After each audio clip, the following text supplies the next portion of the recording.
Knowle, a name that barely announces itself, modest yet peculiar.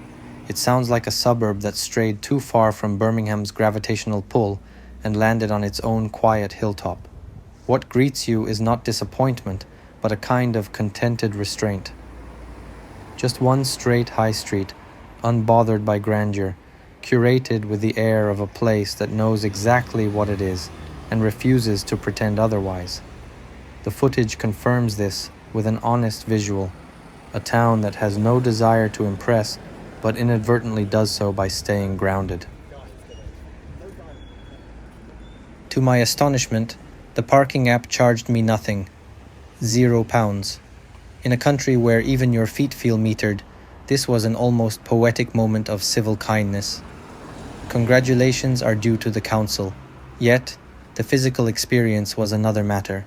The spaces were tightly packed, a common suburban oversight. When arriving in a new town, SatNav leads you to a location, but never tells you what kind of spatial riddle awaits.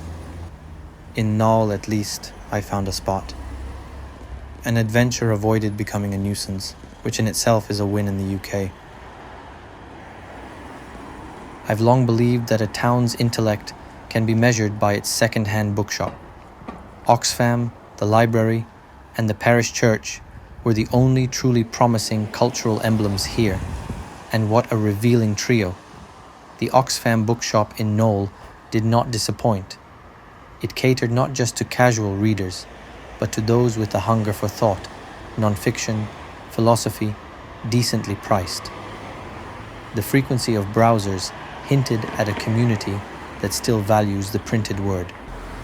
In Knowle, it seems, the village mind has an admirable attention span.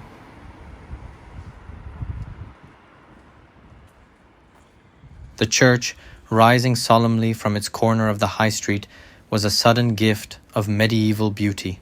The sun, rare and indulgent in winter, cast a kind light over the weathered stone of St. John the Baptist Church, which first opened in 1403. The nearby guild house, dating to 1412, is an architectural jewel, quietly placed yet deeply evocative. Its preservation and continued use speak volumes about the civic pride and historical mindfulness of Knowle. In such places, history whispers rather than shouts, and that makes all the difference.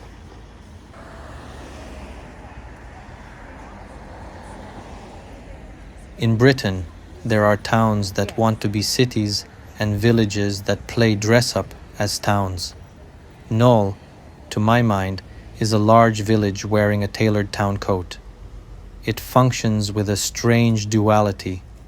Its infrastructure offers everything from gourmet eateries to convenience shops, yet its pace remains unmistakably rural. The high street buzzes with traffic, not so much from local energy, but because it sits between Birmingham and Warwick, catching the overflow of ambition and inertia.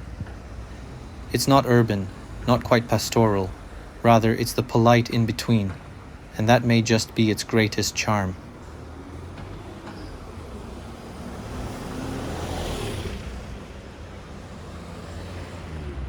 Knowle is a large village in the West Midlands, located just a few miles southeast of Solihull and about 10 miles from central Birmingham. It's easily accessible via the M42 motorway and nearby Dorridge railway station. Knowle maintains a strong sense of local identity, with community groups, a village hall, and events like the Knowle Fun Run and Christmas Light Switch On that bring residents together. Knowle has become one of the more desirable commuter suburbs of Solihull and Birmingham, known for its wealthy residents, well-kept homes, and upmarket boutiques and cafes. Knowle is surrounded by countryside, with scenic walks along the Grand Union Canal, making it a popular spot for those seeking both rural peace and proximity to city life.